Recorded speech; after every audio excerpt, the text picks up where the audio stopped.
నమస్తే and welcome to hit TV. లైంగిక వేధింపులకు కేర్ ఆఫ్ అడ్రస్ గా మారింది రేవಣ್ణ ఫ్యామిలీ.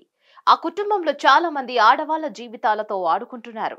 చీడ పురుగులుగా మారారు. వీరి కుటుంబం గురించి రోజుకో చీకటి కోణం వెలుగులోకి రావడంతో కర్ణాటక ప్రజలు వీళ్లను చీదరించుకుంటున్నారు.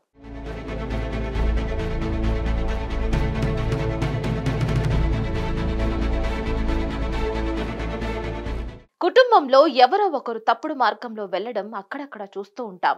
కానీ ఆ ఫ్యామిలీలో తండ్రిని ఆదర్శంగా తీసుకున్నారో ఏమో కానీ కుటుంబం మొత్తం అదే దారిలో నడిచింది. తమ అధికారం అడ్డం పెట్టుకుని అమాయకులను, బలహీనులను లైంగికంగా వేధించారు. ఇంట్లో పని మనిషిని తండ్రి వేధిస్తే చిన్న కొడుకు ఇంకో అడుగు ముందుకు వేసి ఆ పని మనిషితో పాటు ఆమె కూతురును కూడా వేధించాడు. తాము ఎన్నుకున్న ఎమ్మెల్యేనే కదా తమ సమస్యలు తీర్చుతాడు అనే ఉద్దేశంతో వచ్చిన మహిళలను లైంగికంగా వేధించి వాటిని వీడియోలు తీసి దాచుకున్నాడు ప్రజ్వల్ రేవణ.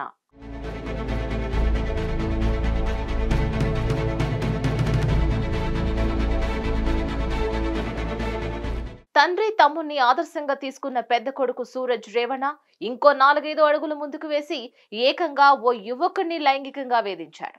ఆ యువకుడు కేసు పెట్టడంతో సూరజ్ రేవణ కటకటాల పాలయ్యాడు. ఇది కర్ణాటకలోని రేవణ ఫ్యామిలీ కథ.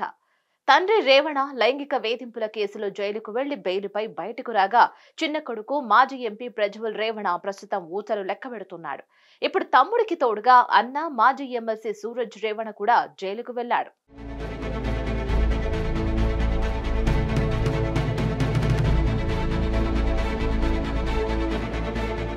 జనతాదళ్ సెక్యులర్ నేత మాజీ ఎమ్మెల్సీ అయిన సూరజ్ రేవణ ఈ నెల 16న తనను లైంగికంగా వేధించాడని ఆ పార్టీ కార్యకర్త ఒకరు తాజాగా పోలీసులకు ఫిర్యాదు చేశాడు. హసన్ జిల్లాలోని వారి కుటుంబానికి చెందిన ఫామ్ హౌస్ లో ఈ అఘాయిత్యానికి పాల్పడ్డాడని చెప్పాడు. సూరజ్ రేవణ తనను తన ఫామ్ హౌస్ కి ఆహ్వానించాడని, బలవంతంగా ముద్దు పెట్టి పెదవులు, బుగ్గలు కొరికాడని ఆ వ్యక్తి పోలీసులకు ఫిర్యాదు చేశాడు. అయితే ఈ ఆరోపణలను సూరజ్ రేవణ తోసిపుచ్చాడు. సదరు యువకుడు 5 కోట్లు ఇవ్వాలని తనను బెదిరించాడని, తాను ఇవ్వకపోవడం వల్లే ఈ తప్పుడు కేసు పెట్టాడని సూరజ్ ఆరోపించాడు.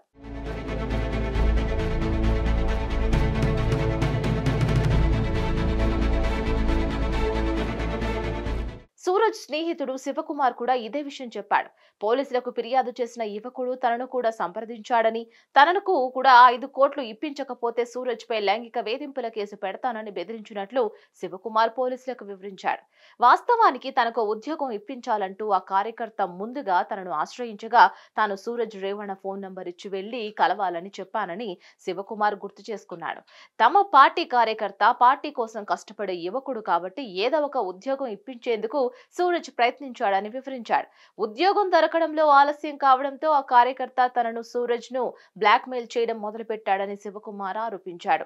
ఈ మేరకు శివకుమార్ కూడా పోలీసులకు ఫిర్యాదు చేశాడు. జేడీఎస్ మాజీ ఎంపీ ప్రజ్వల్ రేవణ్ ను బెంగళూరులోని ప్రత్యేక కోర్టు జ్యుడిషియల్ కస్టడీకి తరలించిన కొద్ది రోజులకే సూరజ్ రేవణ వ్యవహారం వెలుగు చూసింది.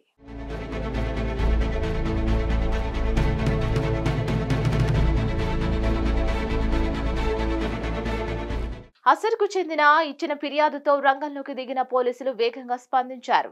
గన్నికాడ గ్రామంలోని ఫామ్ హౌస్ లో ఏం జరిగిందనే విషయాన్ని తెలుసుకునే పనిలో పడ్డారు. సూరజ్ ను cyber economic and narcotic wing కు తీసుకువచ్చారు. సెల్ ఫోన్ ను స్వాధీనం చేసుకున్నారు. ఎవరితో మాట్లాడాడు అనే విషయం తెలుసుకున్నారు. ఆ తర్వాత వాయిస్ టెస్ట్ కూడా చేశారు. మెడికల్ టెస్ట్ కూడా పూర్తి చేసి కోర్టు ముందు హాజరుపరిచారు. ఇండియన్ పీనల్ కోడ్ లోని 377, 342, 506 సెక్షన్ల కింద కేసు నమోదు చేశారు.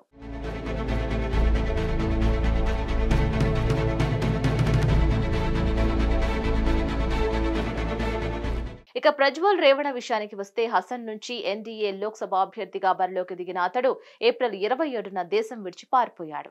అనేక మంది మహిళలను లైంగికంగా వేధిస్తున్నట్లు ఆరోపించిన అనేక వీడియోలు వెలువడ్డాయి. ప్రజ్వల్ రేవణ తల్లి భవానీ రేవణ, మాజీ డ్రైవర్ కార్తిక్ గౌడ ఓ పెన్ డ్రైవ్ లీక్ చేశాడు. ప్రజ్వల్ రేవణ చేసిన లైంగిక అరాచకాలన్నీ ఆ పెన్ డ్రైవ్ లో ఉండడంతో ఈ వార్త సంచలనంగా మారింది. విషయం వెలుగు చూడగానే ప్రజ్వల్ రేవణ విదేశాలకు పారిపోయాడు. మే 31న జర్మనీ నుంచి తిరిగి వచ్చిన ఆయనను సిట్ అధికారులు అరెస్ట్ చేశారు. బెంగళూరులోని ప్రత్యేక కోర్టు ప్రజ్వల్ రేవణను జ్యుడిషియల్ కస్టడీకి తరలించింది.